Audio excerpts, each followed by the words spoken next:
पाक आर्मी और नेवी का ये 500 करोड़ रुपए का प्रोजेक्ट महज लोहे का एक ढांचा नहीं है, बल्कि ये समंदर की तह में मौजूद एक ऐसी दुनिया है जहां जिंदगी और मौत के दरमियान फासला सिर्फ चंद इंच मोटी स्टील की दीवार का होता है। जब हम अपने घरों में आराम से सो रहे होते हैं या खुली फिजा में सांस ले रहे होते हैं, ठीक उसी वक्त समंदर की हजारों फुट गहराई में घुप अंधेरे और मुकम्मल खामोशी के दरमियान पाकिस्तान के कुछ बेटे एक ऐसी जिंदगी गुजार रहे होते हैं जो आम इंसान की समझ से बाहर है। ये आबदोज या सबमरीन की दुनिया है, जिसे दुनिया की मुश्किल तरीन फौजी नौकरी कहा जाए तो गलत ना होगा। सवाल ये पैदा होता है कि आखिर हुकूमत पाकिस्तान इतना भारी बजट यानी 500 करोड़ रुपए या इससे भी ज्यादा सिर्फ एक मशीन पर क्यों लगाती है, और इसके अंदर रहने वाले इंसान किस तरह महीनों तक बगैर सूरज देखे जिंदा रहते हैं। ये कहानी सिर्फ मशीन की नहीं, बल्कि उन जज्बों की है जो खौफ पर हावी हो जाते हैं। आबदोज की जिंदगी का सबसे पहला और बड़ा सच ये है कि वहां सूरज नहीं निकलता। जब एक बार सबमरीन समंदर के पानियों में गौता लगा लेती है तो फिर दिन हो या रात सब बराबर हो जाता है। वहां वक्त का अंदाजा सूरज की रोशनी या आसमान के रंग बदलने से नहीं होता, बल्कि सिर्फ दीवार पर लगी घड़ियों और ड्यूटी के चार्ट से होता है। एक आम इंसान के लिए ये बात समझना भी मुश्किल है कि लगातार कई हफ्ते या कई महीने एक बंद डिब्बे में रहना कैसा होता है, जहां ताज़ा हवा का गुजर भी मसनूई तरीके से होता है। ये लोहे का देव हैकल वेल मछली नुमा जहाज समंदर के सीने पर नहीं, बल्कि इसके पेट में सफर करता है, और यही वो चीज है जो इसे पाकिस्तान का सबसे खुफिया और खतरनाक हथियार बनाती है। दुश्मन सैटेलाइट से जमीन पर तो देख सकता है, समंदर की सतह पर जहाजों को भी ट्रेस कर सकता है, लेकिन समंदर की गहराई में छुपी हुई पाकिस्तानी आबदोज को ढूंढना भूसे के ढेर में सुई तलाश करने के मुतरादिफ है। इस मशीन को चलाने वाले लोग आम फौजी नहीं होते। उनका इंतखाब एक इंतहाई सख्त और कठिन मरहले से होता है। आप सोचें कि एक ऐसे शख्स की नफ्सियात कैसी होनी चाहिए जो जानता हो कि अगर उससे छोटी सी भी गलती हुई तो ना भागने का रास्ता है, ना खिड़की खोलने की गुंजाइश, और ना ही तैर कर ऊपर जाने का कोई इम्कान। इसीलिए पाकिस्तान नेवी में सबमरीन फोर्स के लिए जब भर्ती की जाती है तो जिस्मानी मजबूती से ज्यादा जहनी मजबूती को परखा जाता है। उनको ट्रेनिंग के दौरान ऐसे हालात में रखा जाता है जहां बंद जगह का खौफ टेस्ट किया जाता है। जो लोग छोटी सी जगह में घबरा जाएं या दबाव में आकर गलत फैसला कर बैठें, उन्हें पहले ही मरहले में बाहर कर दिया जाता है। जो मुंतखब होते हैं वो वाकई फौलाद के आसाब रखने वाले इंसान होते हैं, क्योंकि जब आप पानी के नीचे होते हैं तो बाहर की दुनिया से आपका राब्ता मुकम्मल तौर पर कट जाता है। न मोबाइल फोन के सिग्नल आते हैं, ना इंटरनेट चलता है, और ना ही घर वालों की खैरियत मालूम हो सकती है। सबमरीन के अंदर का माहौल इंतहाई संजीदा और नपातुला होता है। वहाँ हर चीज़ का एक उसूल है। सबसे अहम उसूल खामोशी है। ये वो जगह है जहाँ ऊंची आवाज़ में बात करना, जोर से हंसना या कोई भारी चीज़ ज़मीन पर गिराना भी जुर्म समझा जाता है।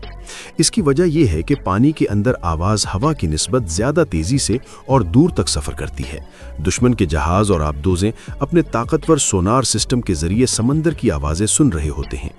अगर पाकिस्तानी आबदोज के अंदर से कोई गैर ज़रूरी आवाज़ पैदा हुई, जैसे किसी औजार के गिरने की आवाज़, तो दुश्मन को फ़ौरन पता चल जाएगा कि यहाँ कोई मौजूद है, और जंगी हालात में अपनी मौजूदगी का पता चलने का मतलब सीधी मौत है। इसलिए अमले के अरकान जूतों के बजाय अक्सर नरम तलवे वाले जूते या मौजे पहनकर चलते हैं ताकि कदमों की चाप भी पैदा ना हो। ये खामोशी सिर्फ एक हिकमत अमली नहीं, बल्कि उनकी ज़िंदगी की ज़ामिन है। अब बात करते हैं उस मुश्किल तरीन रूटीन की जो इन फौजियों को निभानी पड़ती है। आबदोज के अंदर जगह की शदीद कमी होती है। हर इन जगह को मशीनों, हथियारों, तारों और पाइपों ने घेरा होता है। इंसानों के चलने फिरने के लिए बहुत ही तंग रास्ते होते हैं, जहां दो आदमी बमुश्किल एक दूसरे के पास से गुजर सकते हैं। सोने के लिए जो बिस्तर होते हैं वो इतने छोटे और तंग होते हैं कि बंदा करवट भी मुश्किल से ले सकता है। और हैरत की बात यह है कि अक्सर आबदोजों में बिस्तरों की तादाद अमले की तादाद से कम होती है। खाने पीने का मामला भी वहाँ बहुत मुख्तलिफ होता है। मिशन के इब्तदाई दिनों में तो ताज़ा सब्जियां, फल और गोश्त मिल जाता है जो फ्रिज में रखा होता है, लेकिन जैसे जैसे दिन गुजरते हैं ताज़ा खुराक खत्म हो जाती है। और फिर डिब्बों में बंद खुराक या खुश्क राशन पर गुजारा करना पड़ता है।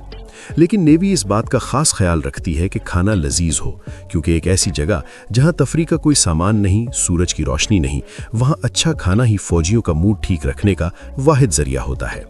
सबमरीन का बावर्ची बहुत माहिर होता है, जो महदूद वसाइल और छोटी सी किचन में बेहतरीन खाना तैयार करने की कोशिश करता है। कई बार जब मिशन लंबा हो जाता है तो खाने का जायका भी बदलने लगता है, क्योंकि डीजल की बू और बंद माहौल का असर हर चीज में रच बस जाता है। मगर ये जवान इसे भी खंदा पेशानी से खाते हैं। पानी का इस्तेमाल आबदोज में एक अय्याशी समझा जाता है, चूंकि सबमरीन चारों तरफ से पानी में घिरी होती है, लेकिन वो पानी खारा होता है जिसे पिया नहीं जा सकता और न ही नहाने के लिए इस्तेमाल किया जा सकता। मशीनरी के जरिए समंदर के पानी को साफ करके मीठा पानी बनाया जाता है, लेकिन ये अमल बहुत एनर्जी लेता है। सबसे मुश्किल मरहला आबदोज में टॉयलेट का इस्तेमाल होता है, क्योंकि आम घरों की तरह वहाँ फ्लश सिस्टम मौजूद नहीं होता। समंदर के बाहर पानी का दबाव इतना ज्यादा होता है कि अगर कोई वॉल्व गलती से खुल जाए तो पानी अंदर दाखिल हो सकता है। इसीलिए फुजले को ठिकाने लगाने के लिए एक पेचीदा और तरबियत याफ्ता निज़ाम इस्तेमाल किया जाता है। जरा सी गलती गंदगी के वापस आने या जहरीली गैसों के पैदा होने का सबब बन सकती है।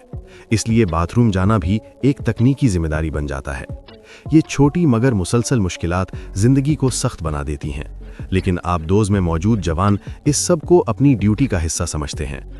सवाल यह है कि इतनी सख्तियों के बावजूद ये लोग ये काम क्यों करते हैं? इसका जवाब हुब्बुल वतनी और एडवेंचर के जज्बे में छुपा है। आबदोज के अंदर ये जवान एक खानदान की तरह रहते हैं, क्योंकि महीनों तक एक बंद स्टील के ढांचे में रहते हुए इंसान के लिए उसके साथी ही असल सहारा होते हैं। रैंक और ओहदे अपनी जगह, मगर वहां हर शख्स दूसरे की जान का मुहाफिज होता है, क्योंकि एक फर्द की गलती सबकी मौत बन सकती है। फारिग वक्त में जहनी दबाव कम करने के लिए लूडो, शतरंज, ताश, किताबें और फिल्में ही वाहिद सहारा बनती हैं, क्योंकि नफ्सियाती दबाव वहां का सबसे बड़ा दुश्मन है। इंसान का दिमाग खुली फिजा मांगता है, और जब वो मयस्सर ना हो तो चिड़चिड़ापन और डिप्रेशन पैदा हो सकता है। इसीलिए मिशन के दौरान कमांडर अमले के रवैयों पर गहरी नजर रखता है। दिफाई एतबार से आबदोज पाकिस्तान की बहरी हिकमत अमली की रीढ़ की हड्डी है। गवादर से कराची तक फैले साहिल की हिफाजत में ये खामोश हथियार दुश्मन के दिल में मुस्तकिल खौफ पैदा रखता है, खास तौर पर भारत जैसे बड़े बहरी बेड़े के लिए। 1971 की जंग में आबदोज हंगूर का भारतीय जहाज खुकरी को डबोना इस बात का सबूत है कि समंदर की गहराई में पाकिस्तानी महारत बेमिसाल है। एक ही आबदोज दुश्मन के कई जंगी जहाज़ों को मसरूफ रखने के लिए काफ़ी होती है। इसीलिए इन पर अरबों रुपए खर्च किए जाते हैं, क्योंकि ये स्ट्रेटेजिक डिटरेंस का किरदार अदा करती हैं। जब मिशन मुकम्मल होकर आबदोज सतह पर आती है तो वो लम्हा इन जवानों के लिए ईद से कम नहीं होता। ताज़ा हवा, सूरज की रोशनी और कई हफ्तों बाद घर वालों की आवाज़ आंखों को नम कर देती है। मगर इसके बाद नॉर्मल जिंदगी में वापस आना आसान नहीं होता। तेज रोशनी, शहर का शोर और जिस्म में झूलने का एहसास कई दिन तक साथ रहता है। हकीकत यह है कि ये खामोश मुजाहिद हमारे असल हीरो हैं, जो समंदर की इन गहराइयों में अपनी जवानी कुर्बान करते हैं, जहां रोशनी भी नहीं पहुंचती, ताकि हम महफूज रहें। आज़ादी की कीमत कभी सरहद पर दी जाती है और कभी समंदर की तह में, और यही कुर्बानी कौमों को जिंदा रखती है।